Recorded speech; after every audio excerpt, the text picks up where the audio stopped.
आप सबको मेरा प्रणाम। मैं हूं रुद्रशेखर जोशी। केसरी नंदन आध्यात्मिक यूट्यूब चैनल में आप सबका स्वागत है। आज इस वीडियो में हम जानेंगे तीर्थ क्षेत्र में जाकर क्या करें क्या न करें। तीर्थ यात्रा का पूरा पूरा लाभ कैसे प्राप्त होगा। जो भक्त भगवान की भक्ति करता है वह तो भगवान से मिलने की, दर्शन करने की कामना तो रखता ही है।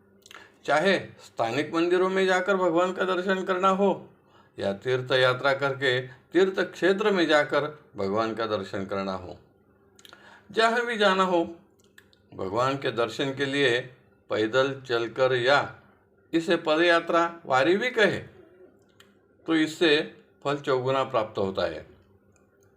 पूर्व काल में तो वाहन ही नहीं थे, लेकिन अब तो रेल, एसटी, निजी वाहन या विमान जैसे कई साधन प्राप्त हो गए हैं।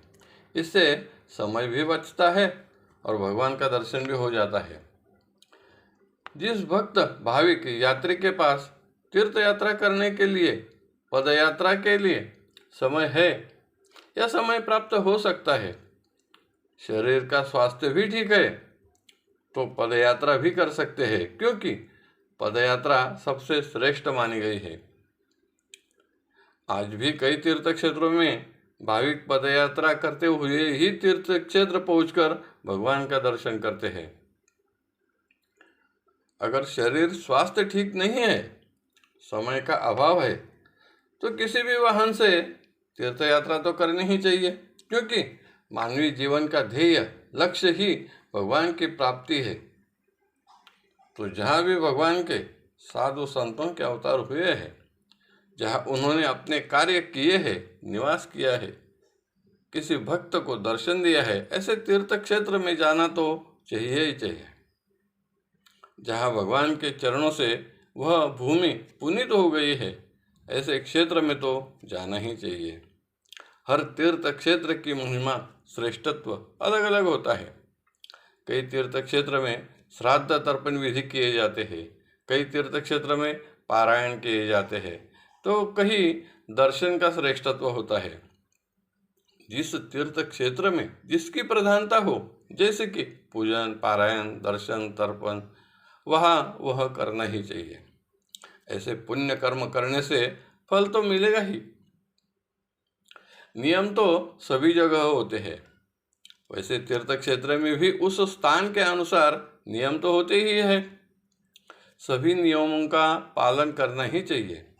तीर्थयात्री के लिए जो सर्वसामान्य नियम है वह इस तरह है। तीर्थ क्षेत्र में किसी को भी मानव, पशु, पक्षी, कीट, पतंग इन्हें पीड़ा न पहुंचाए, चोरी आदि न करे। तीर्थ क्षेत्र में भगवान का दर्शन करना तो करना ही चाहिए।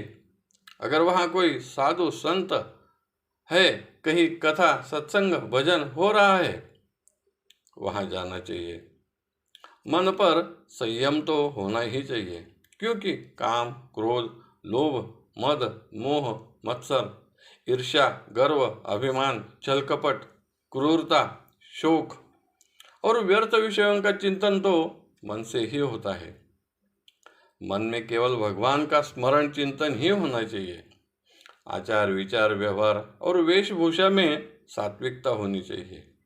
अब तो कई तीर्थ क्षेत्रों में वस्त्र संहिता भी लागू की गई है। यह तो पहले से ही ग्रंथ में वर्णित है, लेकिन इसका पालन आधुनिकता, फैशन के कारण होता नहीं था, इसलिए वस्त्र संहिता अब लागू की गई है। हम अपना क्षेत्र छोड़कर कहीं दूर जाते हैं तो वहाँ की संस्कृति, नियम के अनुसार ही वर्तन करना चाहिए। जो जहाँ जैसा प्राप्त हो उसी में संतोष रखना चाहिए, क्योंकि तीर्थ क्षेत्र में क्रोध नहीं करना चाहिए। तीर्थ क्षेत्र में दान नहीं लेना चाहिए। अगर दान का स्वीकार किया तो पुण्य का भागी वह हो जाता है। सबसे बड़ी आशंका तो सभी के मन में आती ही है कि तीर्थ क्षेत्र में स्पर्श, अस्पर्श, दोष, सूतक, वृद्धि आ जाए तो क्या करें। तीर्थ क्षेत्र में यह सभी दोष नहीं रहते, क्योंकि तीर्थ क्षेत्र तो पावन करने वाला, पवित्र करने वाला होता है। जो रोगी है, बिस्तर से उठ नहीं सकता, उसे तो केवल गोमाता का स्पर्श ही सभी तीर्थ है। यह भी संभव नहीं है तो केवल मानसिक रूप से गोमाता का, भगवान का ध्यान करना चाहिए। संक्षेप में कहे तो तीर्थ यात्रा जाते समय तीर्थ क्षेत्र में मन शुद्ध रखे, भगवान के प्रति, साधु संतों के प्रति मन में श्रद्धा, प्रेम भाव रखे, तो तीर्थ यात्रा का पूरा फल तो प्राप्त होगा ही।